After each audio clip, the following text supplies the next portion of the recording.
ବର୍ତ୍ତମାନ ଆମେ ବାହାରିଲୁ କୋଡ଼ିଏଟା ପ୍ରେମବନ ଅଭିମୁଖେ।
कौन भाई प्रेम जंगल है देखो यहाँ हूँ माने युवक मान भितर गोटे प्रचारित ना तर या ना प्रेम जंगल कि मुझे तो जानी युवक मान कहवा कथा ये जो माने समय मिले अनेक युवक युवती चली आसती किसी समय एकांत अतिबाहित करने तेणुक नाटी प्रेम जंगल हो जंगल हो देखो विभिन्न प्रकार गछ सब अच्छी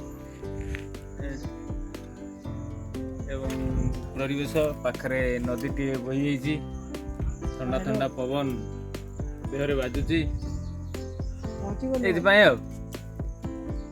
प्रकृति बहुत सुंदर कोलाहलमय परिवेश रु बाहरिक आसिकी प्रकृति जिते आप पहुँची जाती जिते आप अनुभव करती जे माने संसारटा केते सुंदर गछ लता पानी पवन ये सब केते आनंददायक ये कथा तेबे ताले चलंतु आमे टिके प्रकृतिर मजा नवा आ प्रकृतिर प्रेम रे पड़ी जिबा।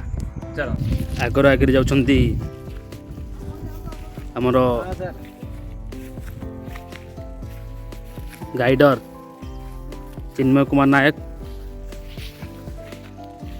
प्रकृति मो प्रेमिका मुता प्रेमिका प्रकृति मो प्रेमिका हाँ प्रेमिका मो प्रकृति बस बस बस प्रकृति मो प्रेमिका प्रेमिका हाँ प्रेमिका मो प्रकृति बस का दे नहीं से केबे कारण से मते प्रेम करे नीति। अरे भाई भाई भाई भाई भाई सांघातिक सांघातिक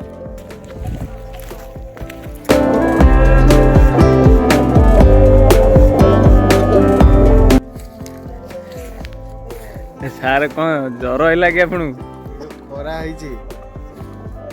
खरा टिके रखा रुमाल लगे दीजिए ठीक ठीक ग्लेज टा कमी जो से कम अच्छे आगे प्रोटेक्शन गछर गछ विषय किसी वैज्ञानिक नाटा टे कौन ये तो कौन कहते यूकालिप्टस इंग्राजी रे कहउछन साइंटिफिक नेम तार टिके कौन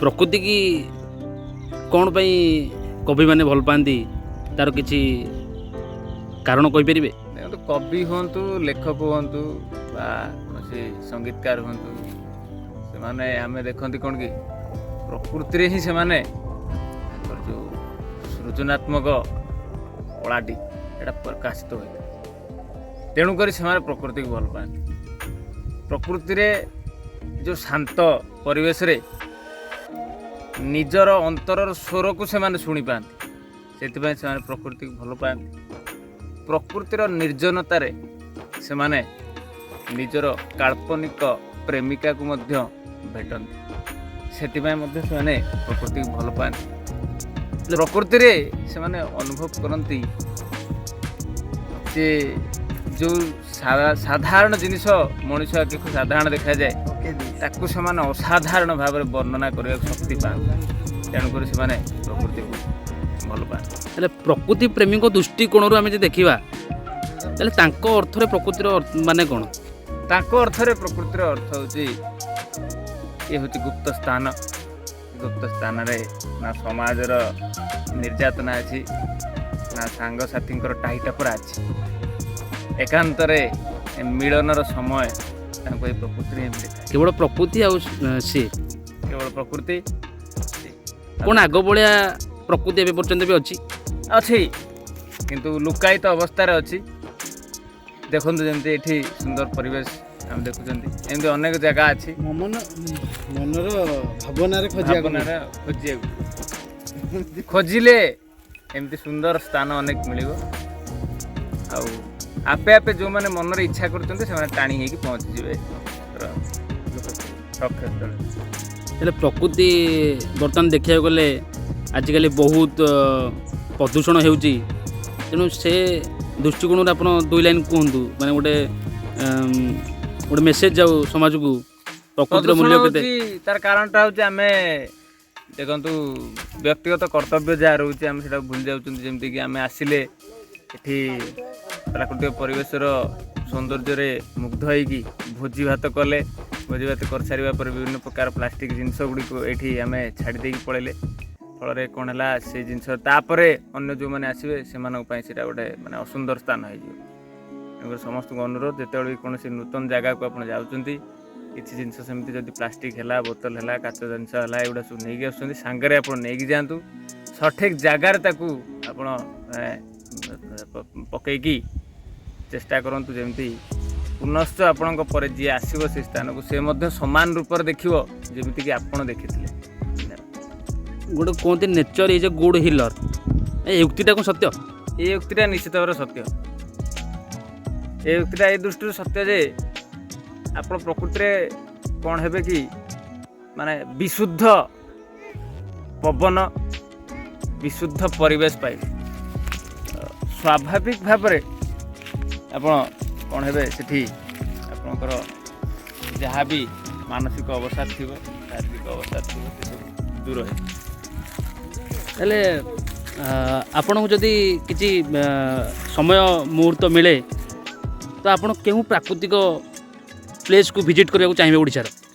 ଦେଖନ୍ତୁ ଓଡ଼ିଶାର ଅନେକ ପ୍ରାକୃତିକ ପରିବେଶ ଅଛି, ଯେମିତିକି ଆମେ ଦେଖନ୍ତି ଆମର ମୁଖ୍ୟତଃ ଯେଉଁ ଅଞ୍ଚଳ ଗୁଡ଼ିକରେ ଅନେକ ପରିମାଣରେ ଜଙ୍ଗଲ ଥିବ, ଅନେକ ପରିମାଣରେ ଗଛ ଥିବ, ପାହାଡ଼ ଥିବ। ଯେମିତି ଆପଣ ଯିବେ ଗୋଟେ ଜାଗାକୁ, ଆପଣଙ୍କର ସେ ଜାଗାଟା ହେଉଛି କ'ଣ ତାକୁ କହନ୍ତି, ହରିଶଙ୍କର।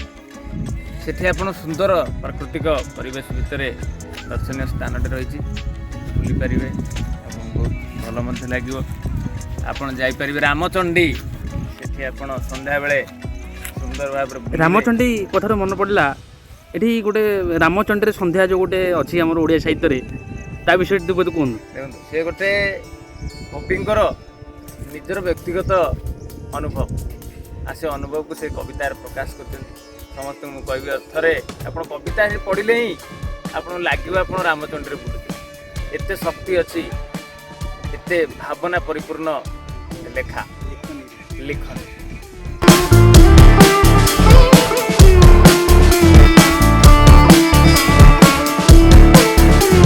ଆପଣଙ୍କର କଲିଗ ବିଷୟ ଟିକେ କୁହନ୍ତୁ ସାର୍। ଆମର ଦେଖନ୍ତୁ ଏଇଠି ସୁଦୂର ବରଗଡ଼ ଜିଲ୍ଲାରୁ ଆମର ସାଙ୍ଗେ ଅଛନ୍ ଆମର ଅତି ପ୍ରିୟ ଘନଶ୍ୟାମ ସାର୍। ସେ ହେଉଛନ୍ତି ଆମ କଳା ଶିକ୍ଷକ। ପିଲାମାନଙ୍କୁ ନାଚ ଗୀତ ରଙ୍ଗାରଙ୍ଗ କାର୍ଯ୍ୟକ୍ରମ ଯେତିକି ସବୁ ଅଛେ ଆମର କଳା ସମ୍ପର୍କିତ ମାନେ ଜ୍ଞାନ ମାନେ ସେଟା ସେ ଭଲ କରି ଦେସନ୍। ଆମ ସାଙ୍ଗରେ ଅଛନ୍ତି ଆମର ବଙ୍ଗାଳୀ ବାବୁ ସୁଦୂର ବାଲେଶ୍ୱର ଜିଲ୍ଲାରୁ ଆସିଥିବା ଆମର ଜଣେ ବିଜ୍ଞାନ ଶିକ୍ଷକ, ଅନଲାଇନ୍ ଓନ୍ଲି ପିପଲ୍ସ ଦ ଷ୍ଟୁଡେଣ୍ଟସ୍ ଟିଚର, ଜଣେ ଆମର ପିପଲ୍ସ ପ୍ରେସିଡେଣ୍ଟ ଯେମିତି ଆମେ କହୁଛନ୍ତି, ଷ୍ଟୁଡେଣ୍ଟସ୍ ଟିଚର। ଆମର କ'ଣ ଖାସ୍ କ'ଣ ଅଛି ସାର୍? ସାର୍ ଦେଖନ୍ତୁ, କ୍ଲାସ୍ ରୁମ୍ରେ ପ୍ରବେଶ କରିବା ଠାରୁ ଆରମ୍ଭ କରିକି ଚକ୍ରେ ଲେଖିବା ପର୍ଯ୍ୟନ୍ତ, ବାଡ଼େଇବା ପର୍ଯ୍ୟନ୍ତ, ପିଲାମାନଙ୍କୁ କହିବା ପର୍ଯ୍ୟନ୍ତ, କ୍ଲାସ୍ ରୁମ୍ରୁ ବାହାରିବା ପର୍ଯ୍ୟନ୍ତ ସବୁଥିରେ ତାଙ୍କର ଗୋଟେ ଭିନ୍ନ ଷ୍ଟାଇଲ, ସେ ଷ୍ଟାଇଲରେ ବନାନ୍ତି। ଯେମିତି ରଜନୀକାନ୍ତ ବିଷୟରେ କୁହାଯାଏ ଆମର, ସେ ଯେମିତି ମାନେ ଚାମଚରେ ଖାଇବେ ମଧ୍ୟ ଗୋଟେ ଷ୍ଟାଇଲ ଅଛି, କିନ୍ତୁ ସୌମ୍ୟ ସାର୍ ଚକରେ ଲେଖିବାର ଗୋଟେ ଷ୍ଟାଇଲ ଅଛି। ସୌମ୍ୟ ସାର୍ ବି ଭଲ ରୋଷେଇଆ ବୋଲି ମୁଁ ଶୁଣୁଛି। ସୌମ୍ୟ ସାର୍ ତାଙ୍କର ମାନେ ପାରମ୍ପରିକ ଶୈଳୀରେ ସେ ଆମର ରୋଷେଇ ବି କରନ୍ତି, ବଢ଼ିଆ ଖୁବ୍ ସୁନ୍ଦର ରୋଷେଇ କରନ୍ତି। ଆପଣଙ୍କୁ ଦେଖିବେ, ଆପଣ ମସଲା ମସଲି କିଛି ନଥିବ, ତରକାରୀ ଲାଲ ହେଇଥିବ। ଆପଣ କ୍ୟାମେରାମ୍ୟାନ୍ ବିଷୟରେ କିଛି କହିଲେନି? ଦେଖନ୍ତୁ କ୍ୟାମେରାରେ ଯିଏ ଅଛନ୍ତି, ସେ କ୍ୟାମେରାଟା ମୁଁ ବୁଲିବାକୁ ଚାହିଁବି, ଘନଶ୍ୟାମ ସାର୍ଙ୍କୁ କହିବି ଟିକେ ଧରିବେ। କିନ୍ତୁ ଯେଉଁ କ୍ୟାମେରାରେ ଯିଏ ଅଛନ୍ତି ଆମର, ସେ ଟିଟିଜି ଗ୍ରୁପ୍ର ସେ ହେଉଛନ୍ତି ଆମର ମୁଖ୍ୟ ଫଟୋଗ୍ରାଫର ଏବଂ ଭିଡ଼ିଓଗ୍ରାଫର। ସେ ତାଙ୍କର ପରିଚୟ ହେଉଛି ସୁଦୂର ନୟାଗଡ଼ରୁ ସେ ଆସିଛନ୍ତି। ସେ ଆମର ତାଙ୍କ ବିଷୟରେ କୁହାଯିବ ଯେ ସବୁ ଜିନିଷ ଆୟୋଜନ କରିବା ସିଦ୍ଧହସ୍ତ, ଏବଂ ସେ ମଧ୍ୟ ପିଲାଙ୍କର ଅତି ପ୍ରିୟ। ଆପଣ ଅଧିକ ଟେକି ଦେଉନାହାନ୍ତି? କବିତାରେ ସେ ବିଭିନ୍ନ ମାନେ ସାର କଥା ଟିକେ କହନ୍ତି। ଗଛ ଉପରେ ଚଢ଼େଇ ଯଦି କିଛି ନ କରିବୁ ଦିନେ ତୁ ତାକୁ ବଢ଼େଇ, ଏଇଭଳିଆ କିଛି କବିତା ତାଙ୍କର ଅଛି। ତେଣୁକରି ଏଇ କବିତା ସବୁ ଲେଖିକି ସେ ପରିଚିତ ହେଇଛନ୍ତି। ଆଉ ଆପଣ ବି କିଛି କମ୍ ନୁହନ୍ତି, ଆପଣ ଆପଣଙ୍କ କଥାର ଅଛି ଯାଦୁ। କାହିଁକି ଜାଣି ପିଲାମାନେ ଆପଣଙ୍କୁ ଏତେ ଭଲ ପାଆନ୍ତି, ସେଇଟା ତ ଅବର୍ଣ୍ଣନୀୟ। ସେଥିପାଇଁ ବହୁତ ହୁଏ ସବୁ ଶିକ୍ଷକମାନେ ଆପଣଙ୍କ ଉପରେ ଇର୍ଷା କରନ୍ତି। ତେଣୁ ସିଏ ଯାହା ବି ହଉ, ଆଜି ଏଇ ବାର୍ତ୍ତାଳାପ ଭଲ ଲାଗିଲା।